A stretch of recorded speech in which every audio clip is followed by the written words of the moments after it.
Hey there, fellow dreamer. You know that feeling you get in a dream when you realize that you're dreaming and you start dreaming lucid? You have that shift in awareness and suddenly everything's different. You become free, you become uninhibited. And this video is going to explore an understanding that can help you to live with that level of freedom and being uninhibited, but in reality. Sounds cool, right? Now, before I get into it, I'll just share a bit about myself. My name is Kamil. I'm a professional coach who loves serving entrepreneurs and creatives. And one of the reasons for that is the journey of entrepreneurship, the journey of bringing your creative ideas to life requires you to evolve. It calls for your personal evolution, and guiding people through those internal and external changes is something that I love to do to support in their personal and professional growth. Now, coming back to this idea, this understanding that we can live more like a lucid dream involves firstly actually looking at what happens when you realize you're dreaming. One thing is that there's a waking up. A waking up in the sense of, I now realize the dream I was in isn't real, and there's nothing to be afraid of. There's nothing to worry about, and everything is okay. Because you realize that you were dreaming, you kind of disidentify with that dream. And now everything is different because you're suddenly lucid. And this is why it's so freeing, because you don't take it too seriously. If you knew the thing that you were living in, the nightmare, whatever it is that was going on wasn't real, you're not going to take it seriously anymore. And you realize, oh, like everything's fine. I can just do what I want now. Now, how can we apply this to reality? There's a couple of ways to look at this. And one way is when you're playing a video game, you have a character that you're playing. You can do character selection and choose them and then control them as you're navigating the game and do what you want. You can jump around and, shoot things and like learn things and whatever. Like you're just free. One of the reasons that it's so easy to navigate playing a character in a video game is that you're not identified with that character. You're seeing it as a game. You're seeing it as a matrix, as something that you're just in, and you can kind of just do what you want. Now, this isn't about doing things like jumping out of a window and flying. That's not what this is about. This is more about seeing that it's so freeing to play a character. It's so freeing to play a character in a video game because you're not identified with that character, which is why it's so free.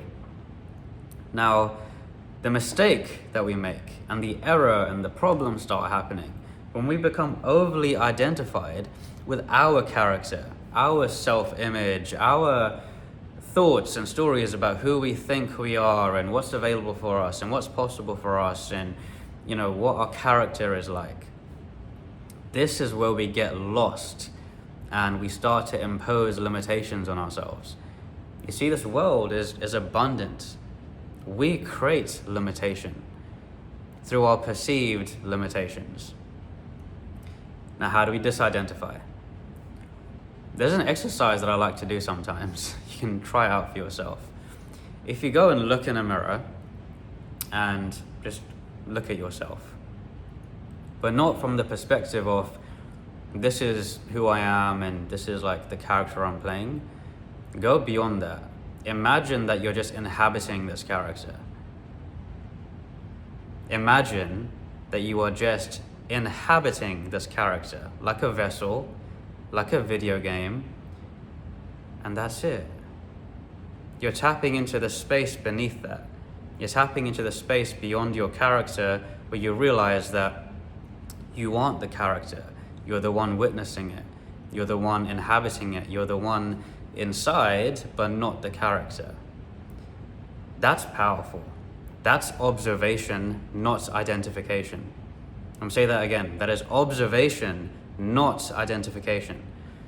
And if we're no longer identified with the character, it means we're no longer identified with their perceived limitations. Are you getting it? If we're no longer identified with the character, we're no longer identified with their perceived limitations. And this is where everything changes. Everything. And look, treat this as a practice. It doesn't mean that you're always going to be in that state, but starting to look in that direction will mean that when you're getting too caught up in your stories about whether you can do that business or get in that shape or have that relationship, you can start to come back and realize, wow, I'm getting lost in my character right now, but that's not actually who I am. Who I am is beyond that. Who I am is free from that. I'm just imposing all of these made up rules, assumptions, and stories that aren't actually real. And this is what I'm trying to get at and how this applies to being in a lucid dream. Because we can be free. We can be uninhibited from whatever insecurities and inhibitions we have because they're not real. They just look like they are. It's all made up, all of the time. And when we start to disidentify with them, that's when they fade into nothingness because they were nothing in the first place. Thank you for listening to this. If you heard something, if you saw something in this, if something is starting to bubble up, drop a comment, share a bit about what you're experiencing. It'll help you to actually take your insights and reflections deeper. If you found value, please give this video a like and subscribe. And in the description box, you'll find a link to book in a time to connect with me. And I'd love to hear more about your journey, about your story, and even hear a bit about what you were taking from this video. I love you all. See you on the next one.